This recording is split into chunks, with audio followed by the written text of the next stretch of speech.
Ungwame bundu ya Kongo. Ungwame bundu ya Kongo. Ungwame bundu ya Kongo. Ungwame bundu ya Kongo.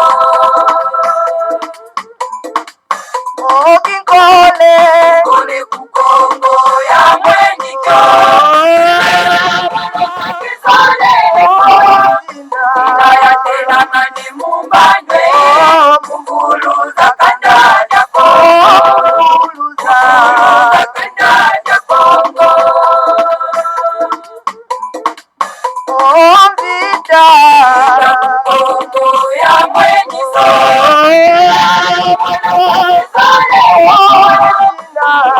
Tela mani mumbanye. Mwana vita Kongo. Mwana vita Kongo. Kiaje ya mweniko.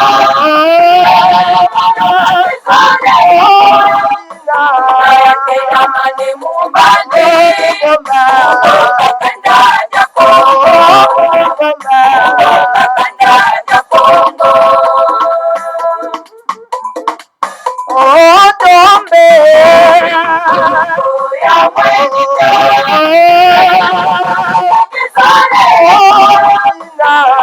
Tela mani mumbanye. Uzoma tembe Kongo. Ungwame bundu ya Kongo. Ungwame bundu ya Kongo. Ungwame bundu ya Kongo. Ungwame bundu ya Kongo. Ungwame bundu ya Kongo.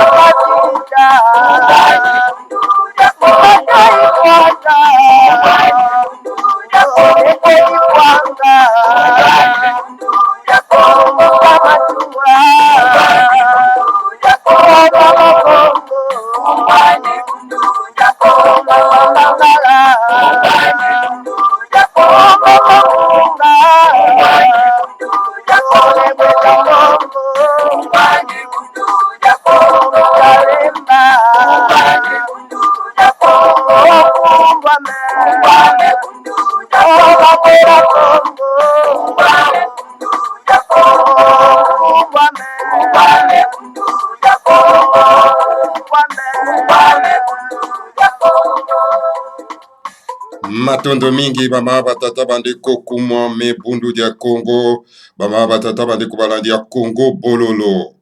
Balandi ya Congo bololo, en tout cas, biso wana toye lisusu en tout cas na tongo ya lelo. Pambate, lelo ezali ya soro pena mokolo mamine ya mposo, mokolo mwa libwa ya sanza mitan, mopo ya koto mibale na zomina libwa, tokomi bongo na ngonga ya libwa na miniti tukumisato na minei, awa na kati na studio na bino, studio na biso, ya Congo bololo. Bama batata bandeko topesi bino solo penda ba yenge.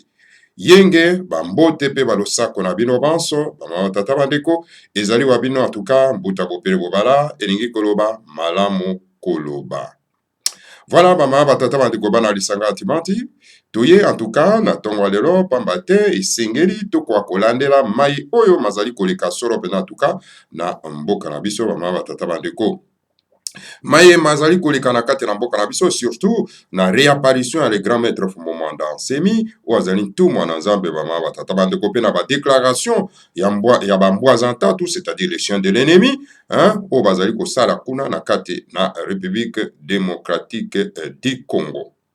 Lelo tokolobela nini bama batata bandeko bana disanga antimanti toko tangela bino solo pena en tout cas réponse musclée.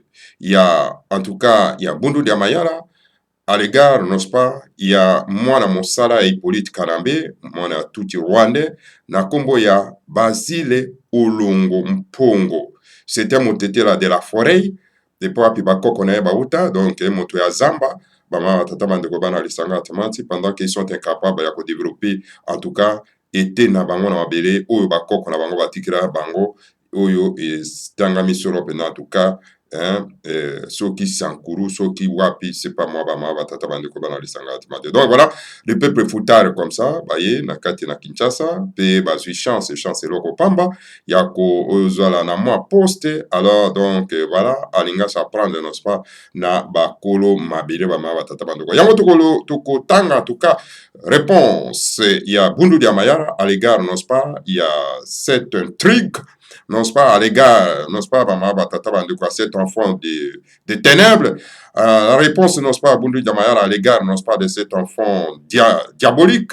Alors, toko meka ko tanga yango, bongo bama batata bandeko bokoyoka réaction, il y a Bundu Diamayara, donc na maloba ya numéro D, il y a Bundu Diamayara Mbuta Fula Matingu, donc le maître avocat.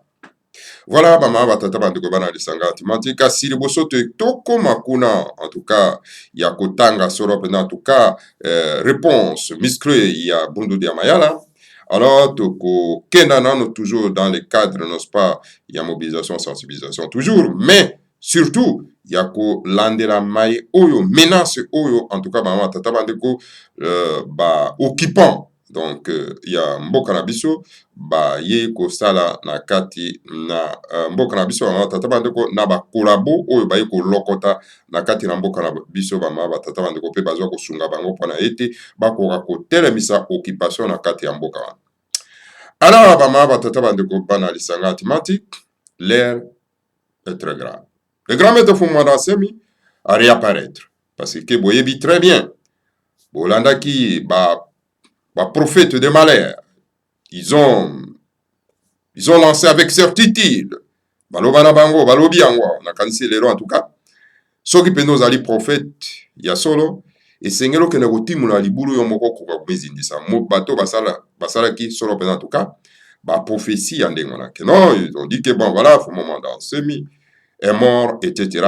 Et ils viennent à la plateau de la télévision pour na couper sa véhément avec certitude. Pendant que nous, en tout cas, voyons peuple, nous serons les grands maîtres Fumandasem, tout ça, vous voyez, de côté, les grands maîtres Fumandasem est bel et bien vivant. Ne vous inquiétez pas, ce sont des prophètes de malheur. Alors, les lois, on a ici, et Sengeli, quand même, moko na bango, abimalisu sunakate na bembunduka, pour na été, ayako de mentir. Mais bako sala yango te, parce que ces prophètes de malheur, bazali na kati na bonzambe na bapaya. Parce que ces prophètes de malheur, ce sont des christianisés. Parce que ces prophètes de malheur, bazali bato yo basukola bango bongo. Et parce que ces prophètes de malheur, transformant la vérité au mensonge et que les mensonges à la vérité. Et quand un peuple oyo asa comment na epé bololé na kati ya mboka, et il croit non pas mensonge, non pas ces prophètes malheur. Et puis ba ebi ko manier ba verbe ya ba ma tatabande. Baebi komanie ba verbe ces prophètes de malheur. Ce qui vous sentez même que non, avec vibration, hein, vous croyez même que non, mais écoutez, les naïfs, je dis bien, les naïfs, croient même que non, écoutez, ce que disent ces gens sont la vérité, c'est la vérité. Et voilà même nos frères qui sont des peuples qui sont venus, non pas, dans un coin, il y a un peuple foutard, ils croient même, non pas, dans la déclaration à Batouana. Oui, effectivement, il est mort, Ponani Aza silencieux, Ado Kanate, donc il est vraiment mort, donc le prophète Amalé Roi Bazan a raison. C'est un peuple, Oyauti, na coin, il y a pas fouta.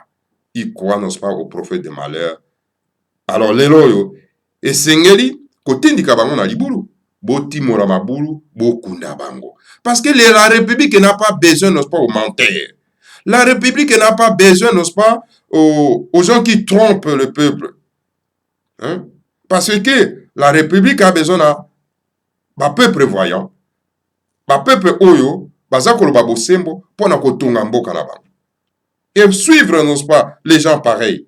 Cela veut dire que, bozoko comme ça, peuple na biso ba futa, alors moi to tonga mboka na biso zalité. C'est pour cette raison, les petits peuples de tout bord, baye ko renye na kati na mboka na biso, et voilà même Hippolyte Kanambe, qui est un tout rwandais, aye na mboka na ba parachité na kati na mboka na biso, bokomi ko vénérer, ko benga même yende ko Kabila. Et pourtant son nom ce n'est pas Kabila. Vous le savez très bien. Mokombo oyo Hippolyte Kanambe Maman na papa na ye bapesa ye, c'est Hippolyte Kanambe. Alors baparachute ye, bapesi ye kombo, balatisi ye kombo, lokola mokombo so balatisi ye bilamba. Alors akuti un peuple futa, bakomi ko vénérer, ko benga ye ndeko Kabila, etc. sans vergogne. Bama tata bandeko. Voilà un peuple soka baby, tarandenga koma. Mo, le grand maître Fumana Semi, a réapparaître.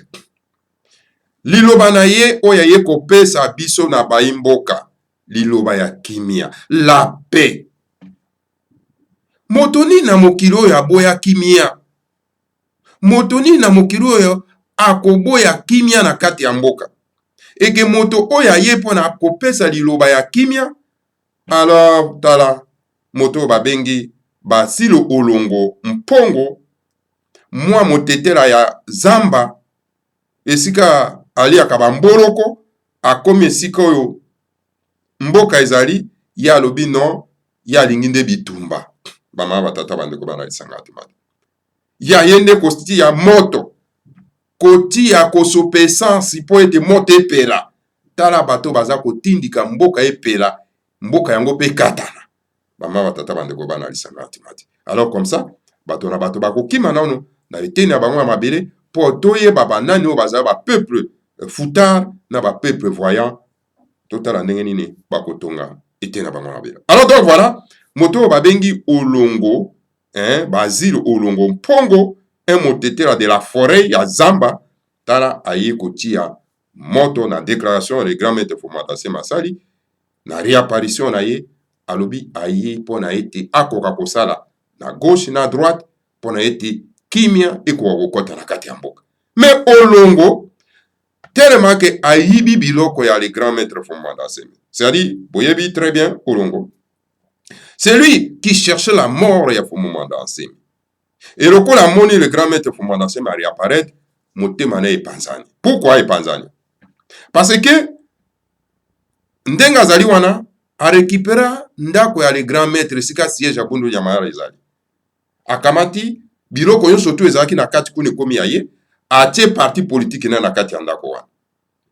Est-ce que botana modèle oya bato tata mobimba boye moyibi tata mobimba boye Olongo Basile Mpongo mwana ya zamba ya motetela tala moyibi bama batata bandeko bana lisangati ma tata mobimba boye. Alors a récupérer ndako ya le grand maître na biloko eza na kati atie parti politique na ye. Alors komona le grand maître a réapparaître, oh là là motema na epanzani tala précipitation ya kosala déclaration wana. Mais yo kosala déclaration na moto oyo aye komemela bino paix parce que le grand maître Fumana Semi alobi na ye awa pona ete kimia ekoka kozala na mboka po ete tokoka kotonga mboka na biso. Et puis apesi liloba. Est-ce que bato vous suivez liloba wana? Le grand maître Fumana Semi apesi liloba en se référant na mokonzi ya bayuda otobengi maître Jésus. Alobi et que mokonzi ya bayuda aloba bapesi bino mboka soki boyebi kosimba mboka wana te bakobotolo bino mboka wana bakopesa yango na bapeuple mosusu pomba te po bozali bapeuple foutard bozali incapable ya kotambusa mboka na bino. Effectivement ndenge toza nango na mboka lelo nzambe apungutulenda apesi biso mboka l'Afrique centrale donc la République démocratique du Congo ndenge ezali wana ezali mboka oyo ezali constitué na mabota et nzambe apungutulenda moto apesi biso solo pena en tout cas eteni wana ya mabele. Et alors lelo tozali incapable n'est-ce pas ya kotonga yango tobimi ba peuple futa. Alors nzambe apunga kotala ete non peuple oyo azana tina moko te akoka kosimba mabelo ya kitaboy alors akozwa yango kopesa na ba peuple mosusu.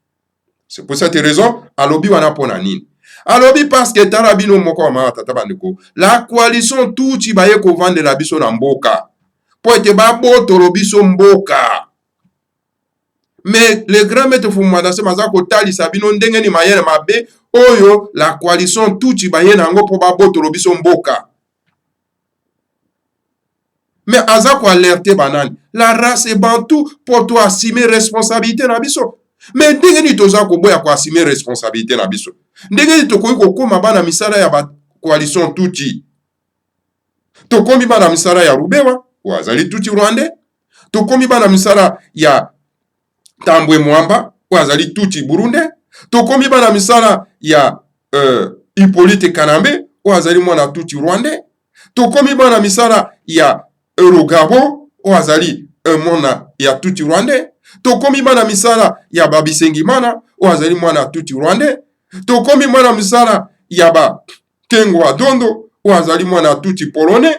Tokomi bana misala ya ba généraux ya batutu batonde na kati ya armée. Bande kuna biso meme ya mapingo baza na kati ya armée. Baza ko obéir na ba ordre n'est-ce pas ya ba généraux wana ba pa ya batuti Rwandais, Ougandais etc. Tala moto babengi commandant Raos. Mopaya. Mais bande kuna biso oyo basali mapinga baza ko obéir aux ordres n'est-ce pas de cet étranger. Mais vous ne voyez pas que nous sommes devenus des peuples fautants. Et que c'est lui qui est venu nous réveiller, que la Moussabiso, pour être tout assumer notre responsabilité. C'est pour mon mandat, moto eko la Moussabino pour moi assumer responsabilité na bino, bozo boy. Mais c'est quoi bino bolingi ni na kati ya mokili? Bolingi nini na kati ya mokili oyo ngana za kotuna na bino la race bantu de la République démocratique du Congo. Bolingi nini? Bolingi distraction? Ah, distraction. Et même abino na kufa. Hein? Bolingi moto akozo kobina malinga. Nde bolandi. Parce que vous aimez trop la danse. Et quand un peuple aime la danse, a comme fouteur. Donc voilà, le grand maître Fumada Semi a réapparaître parce que a constaté que son peuple était inquiet. Alors bien go. Lorsqu'un peuple a commis inquiet pour mboka na ye, akotonga yango te. Et quelqu'un qui vous donne des paroles merveilleuses, vous refusez des paroles merveilleuses.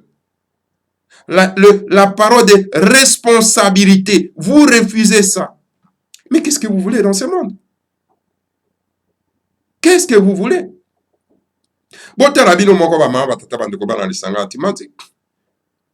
L'ambassadeur haïtien a ôté plus de combien de kilomètres? Mais aïe, ayakokutana le fils du pays, Mokuru wa moyo Fumumanda Nsemi, na reconnaissance ya capacité na ye, pama batata bandeko, pona kopesa ye lokumu pe honneur. Regardez vous-même. Regardez tout mon masse. Plus de milliers de kilomètres en Martinique.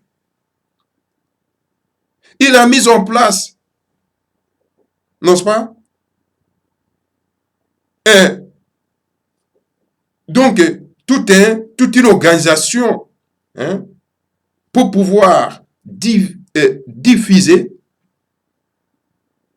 pour pouvoir lancer, pour pouvoir donner au peuple noir du monde les messages du grand maître Fumada Nsemi.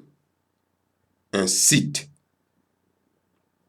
de Madinina.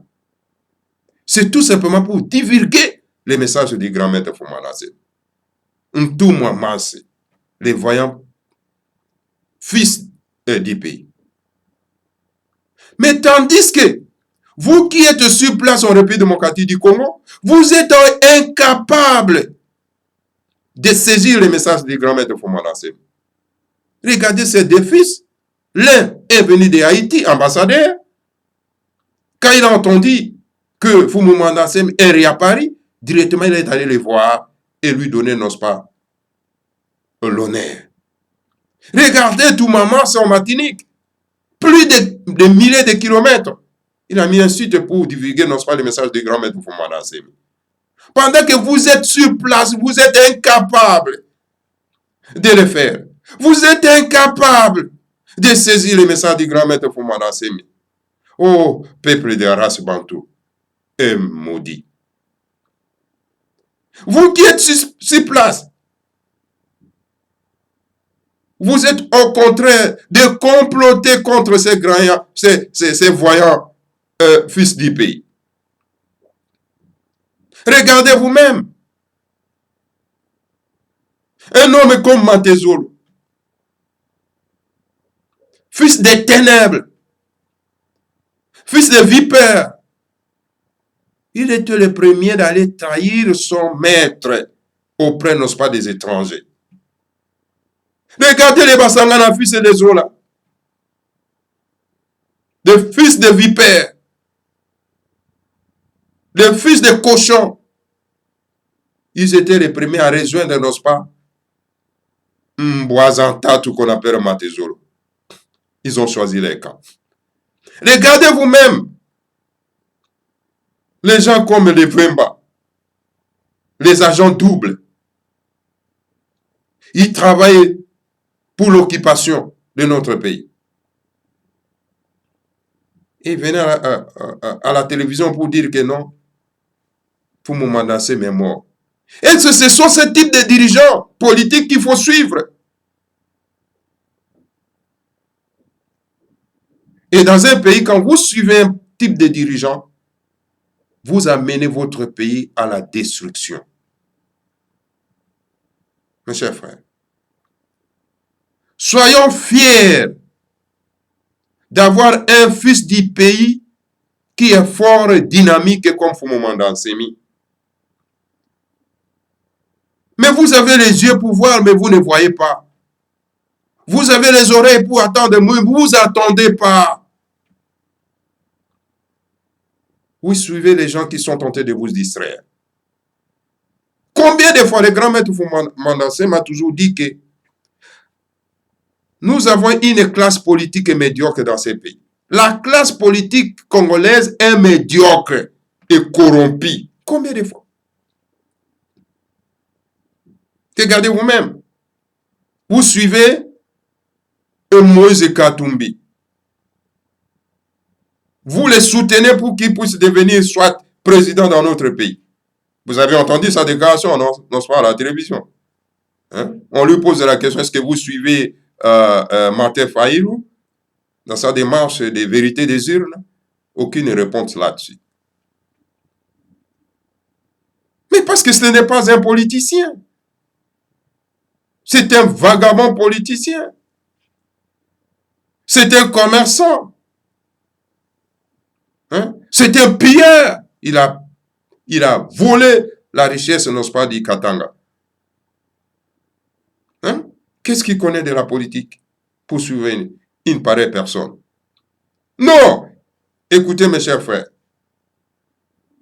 Il est temps qu'on puisse regarder, consulter les vrais fils du pays qui ont l'amour de notre pays pour construire la République démocratique du Congo.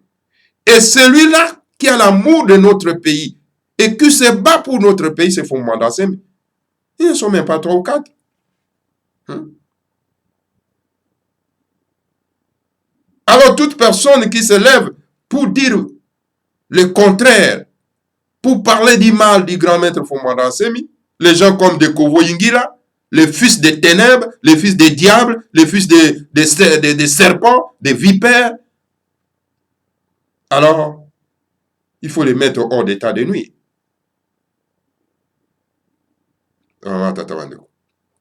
Ngonga ekomi ya koyeba banani oyo balingi mboka te. Regardez, le grand maître Fumomanda Nsemi aye na message ya paix, ya kimia. Mais bango balingi message ya incendie. Totumba mboka kaka. Mais toko tumba mpe kaka, non? Bato na bato bazonga na on était na bango ya mabele. Et sengri bato na bato bazonga na été na bango ya mabele. Et cette fois-ci, ekotumbama. Maman tata bandeko na isa matin. Regardez vous-même les médias congolais. Bazali incapable même ya ko lancer ultimatum na Basile Olongo Mpongo, mwana ya Zamba ya Sankuru, Bama batata bandeko na déclaration na incendiaire. Bazali incapable.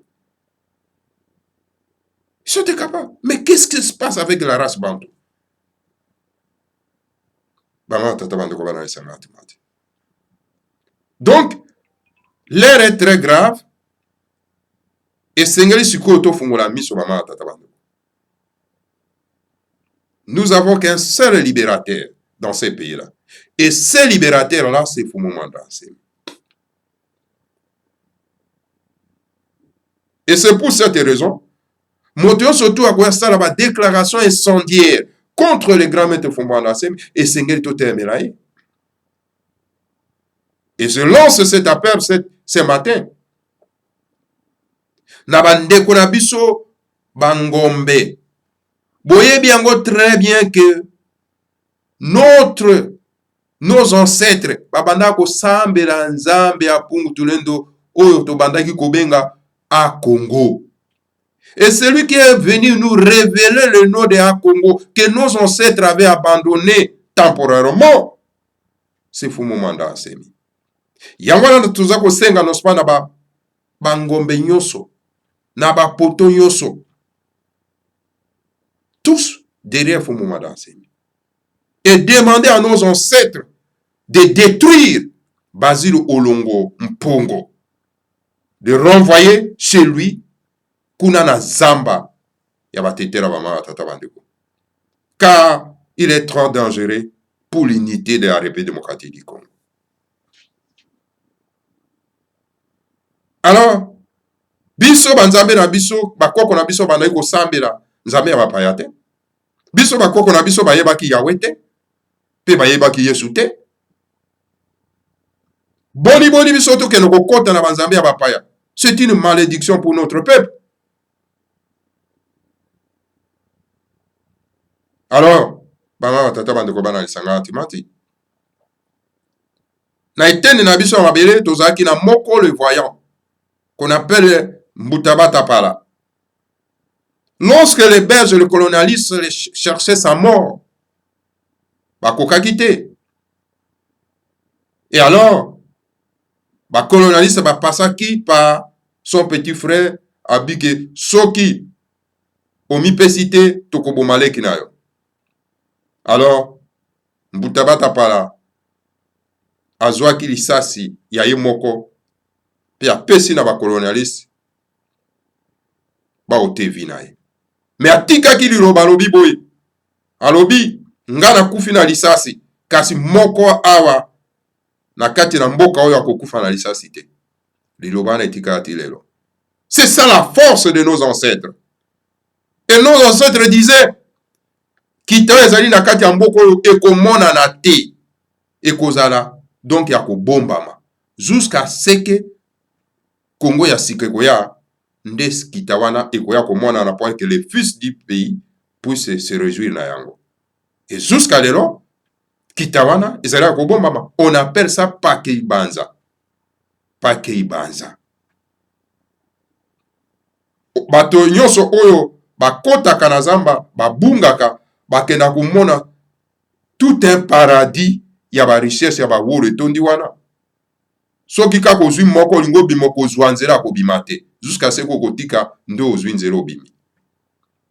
Voilà ba mystère ya mboka na biso. Alors moto oyo bikola ki ete akoya komema bato na Congo ya sika yoyo Fumu Mandansemi. O bino boza ko vilipande basenzi ba sale nègre baza na kati ya République démocratique du Congo. Vous êtes des sales nègres. On appelle des sales nègres les gens qui ne raisonnent pas. Les gens qui raisonnent, les noirs qui raisonnent, on ne peut pas les appeler des sales nègres. Moi, j'appelle des sales nègres les gens qui ne réfléchissent pas. Dans la même réapparition à le grand maître Fumu Mandansemi. Média mususu wa na kati ya mikili ya poto, bazo mettre yango na doute. Oh non! Togo kondimate, tala. Hein? Donc, azalaki kaka ipa Hippolyte Kanambe. Hippolyte Kanambe abanda ikobomba ye. Tala ba nègre modèle. Maza pe na média, baza ko kotsa blokuta wana na baimbo ko baza ko landa ba. Bokanda ko tala ba vio baza ko landa ba ngotala ba tebele. Donc bozo landa la foutaise bo pe bozo koma ba fouteur. donc ndeko moko ya oyo bakoliti moko balandaka ba faux Congo bololo azoloba ngai combien ya bato batalaka yo kutu me ngai nakopesa ye kaka réponse le grand maître Fumukimbanga aloba boye alobi soki okei na zando okuti na étalage bambisi epo wapi banzinzi batonda na mbisi wana lobaki mbisi wana eza ya kopola me soki okei na zando okuti na étalage bambisi baza wana me banzinzi bazoya pembeni te lobaki mbisi wana eza mbisi kitoko somba okenda kolia ekopesa yo pulupulu te voilà bamatata bana awa ezali Congo bololo moto oyo akovanda kolanda Congo bololo ezali moto oyo azali ya kokangolama po awa maloba ezali awa ekopesa yo pulupulu te ekopesa yo bopikiliki ekopesa yo bolingo ya mabele etc. omoni kuna ba media lokuta te baza kodiabolize batribi il nie même que non mais écoutez ngana tribalisme te aba le tribalisme mais biso toza koyebiso na Congo bololo ke non tribalisme eza mabe te ezali nde libota bolingo ya libota la connaissance de votre nation naturelle c'est ça le tribalisme siko soki bayebiso ekozali professionnaliste so baluki ke eloko c'est vraiment du professionnalisme okoboya c'est la connaissance de son service de son travail hein. Donc, tribalisme, c'est la connaissance de sa tribu, l'amour de sa tribu. Ce qu'on y a abat le tribalisme, c'est-à-dire abat la connaissance de ma tribu, abat l'amour de ma tribu. Yo taliba politicien de moi bazabat. On a bazabat tout te ba ma batata bande. On les abat tout te bazo réfléchir te. Ce qu'on y a comme nationaliste ndengeni tango yo zana no tribaliste te. Parce que babanana quelque part. Même Jésus que vous suivez, c'est un tribaliste, non? Il a travaillé avec les siens. Avant qu'il y ait sa message, naïe, na Samarie, na etc. et Songolo Paka. Hein? Or que les tribus, ezali tatanzamba pour tout le monde motasala kiango. Et lui sait pourquoi il a créé ça. C'est pour nos intérêts. Hein? Parce qu'on donne ce qu'on a. Parce que ce qu'on a tribalisé, il y a ce qu'on peut sa connaissance aux anango na ba tribu musu ndengeni. On peut sa bolingo aux anango na ba tribu musu ndengeni. Yongo comme nationaliste sans la tribaliste. Voilà le raisonnement. Il y a bateau. Et les pareils médias, vous avez yango. Au moins les bango balobi kuna biso to bongisi wa Congo bololo. Et ça passe pour digérer yango, mais quand c'est un meli yango, alors donc au Kangolami. Ah mais ça Chongo bololo te. Ah mais ça dit Congo bololo. Mon nom abako konabiso. Et que maye o le grand maître Fumuma Dasema alobaka, ezali bololo. Na ba futa. Ezali bololo na bato miso ekufa. Mais bato miso fungwama ezali sukali. Connaissance boyebi. Voilà bama batata bandeko bana lisanga timati. Donc moto babengi Basile Olongo Mpongo ayekoluka guerre. Et cette fois-ci yeba yango Basile Olongo te soki kotumba mboka to kotumba tozonga bato na bato bazonga nete na bango mabele ngana za mongala na kozonga na mongala bango tata bando. Alors donc voilà toko kotikate. Alors nous avons l'obligation yaba ma reste ya mabota ya ko défendre nos frères bakongo. Nous avons cette obligation. C'est ça ce qu'on appelle la solidarité bantou. Lorsque moko abiso ya tribu na biso ezali menacé dans son intégrité, nous avons le droit ya ko défendre ye. Et le digne fils du pays a une connaissance ya ko longola mboka na biso na pasi et que ba peuple foutard balingi ko menacer son intégrité, nous avons l'obligation ya kotelemela bango ba peuple futari wana. Alors, réveillez-vous mes chers frères, car l'heure est grave. Baba tata bandeko bana lisanga timati. Wana ezaki message na iko lancer, tokena na communiquer réponse ya Bundu dia Mayala à l'égard ya moto yo babengi Basile Olongo Mpongo, le fils des ténèbres, le fils des vipères, le fils des diables et des démons. Réponse de Bundu dia Mayala bolimbisi parce que écrité zali muke. Alors donc na kozana difficulté à kotanga, alors boteninga rigueur te. Réponse de Bundu dia Mayala par rapport aux propos donc inacceptables et inappropriés de M. Basile Olongo Mpongo, ministre intérimaire de l'Intérieur. La direction politique de Bundu dia Mayala, en abrégé BDM, en sigle, parti politique de l'honorable Mwandansemi, a suivi avec attention particulière les propos révoltants, des propos incendiaires, moi j'ajoute, des propos dégradants, des propos terroristes de M. Basile Olongo Mpongo dans les médias en ce moment où la réconciliation nationale, tant recherchée en vue de la consolidation de l'unité nationale, gazée de la paix et du développement prônée par son Excellence, Monsieur le Président de la République, Félix Antoine Tshisekedi Tshilombo, en qui nous réitérons nos sincères remerciements. Monsieur Basile Olongo, par vos propos, nous comprenons et retenons ce qui suit et nous vous faisons savoir que vous avez été l'un des comploteurs de projets d'assassinat de l'honorable Mwandansemi, conçu par votre régime de M. Hippolyte Kanambe et José Kabila. Moi, j'ajoute ça. De tristes mémoires. Dans votre complot, vous avez placé des policiers à notre siège national.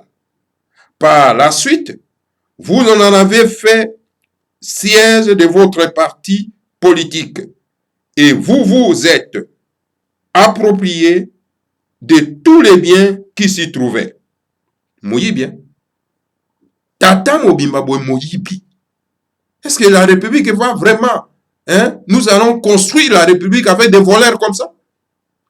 Nous allons construire la République avec les enfants bâtards comme ça? Nous allons construire la République avec des démons comme ça? Nous allons construire la République avec les terroristes comme ça? Non, mes chers frères et sœurs, ça c'est vraiment la colère. Hein? C'est vraiment la colère.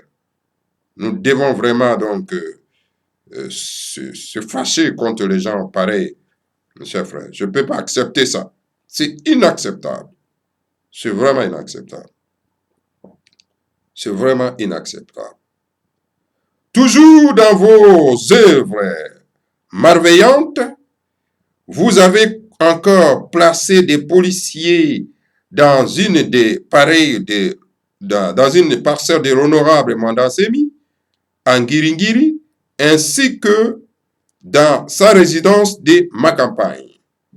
Monsieur Basile Olongo Mpongo, vous ignorez que votre régime de la terreur a pris fin et que le régime actuel prône la paix, la liberté, le respect des droits de l'homme et le développement.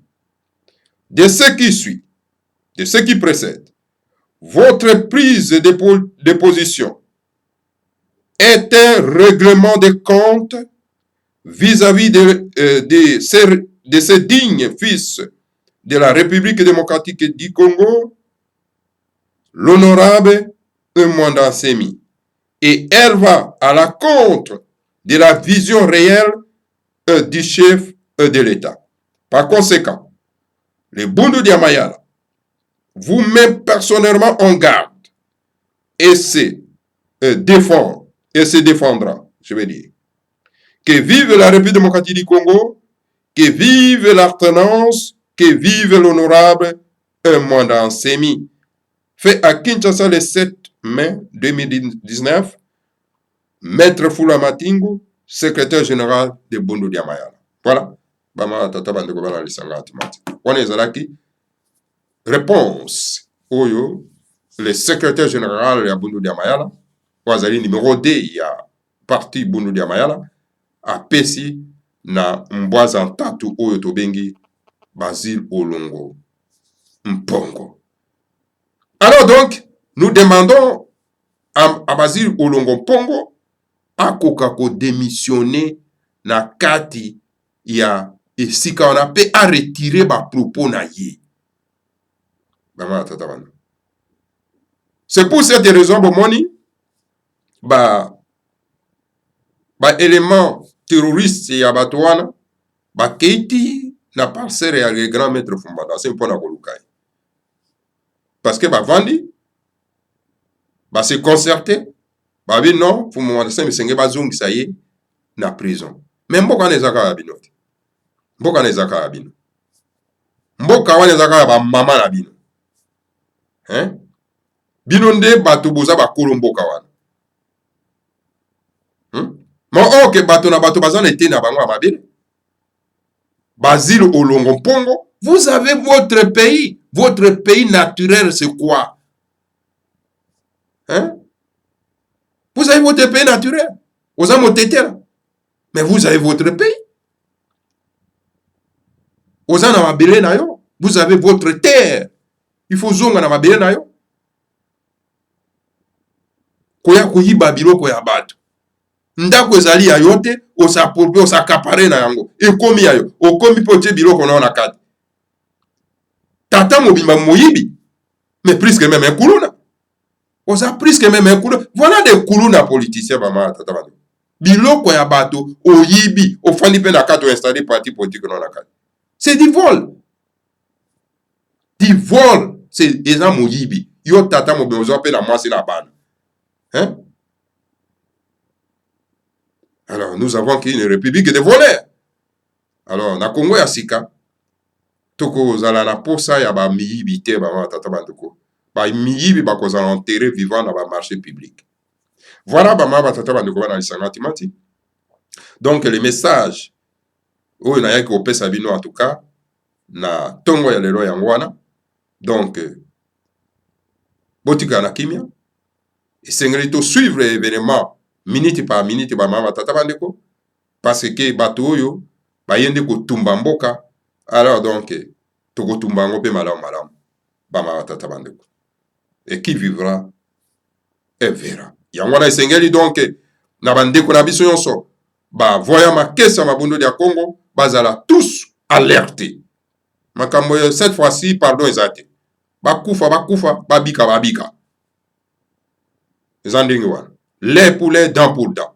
Comment ça fait-il que Batoroko la Soudanais, hein, bazali capable ya kobengana dictateur na bango et que nous sommes incapables ya kobengana ba anti-valeur. Et c'est tant ikoki pona kobengana bango ko tumba bango ndenge pe na Soudan basali. Tala na Soudan basali contre fils ya mboka na bango, mais on que biso tozana problème non pas ya ba étranger ba paya. O ba yingi ba s'imposer ba na mboka na biso bazui ba collaborateur na bango ba miyibi po basala bango mosala wana.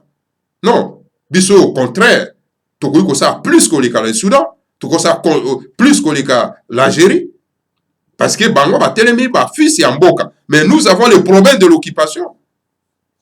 hein? Na ba kolabo lokola ba asili olongo pongo un kolabo bête sauvage matondo mingi ba mama tata bandeko bana isanga timati. Donc botika na kimia bakulu, que le Seigneur à Congo vous bénisse tous, bénisse Fumu Manda Ansemi et bénisse le République fédérale du Congo Ingeta Ibobo Ibobo matondo mingi to savourer banaka chopa.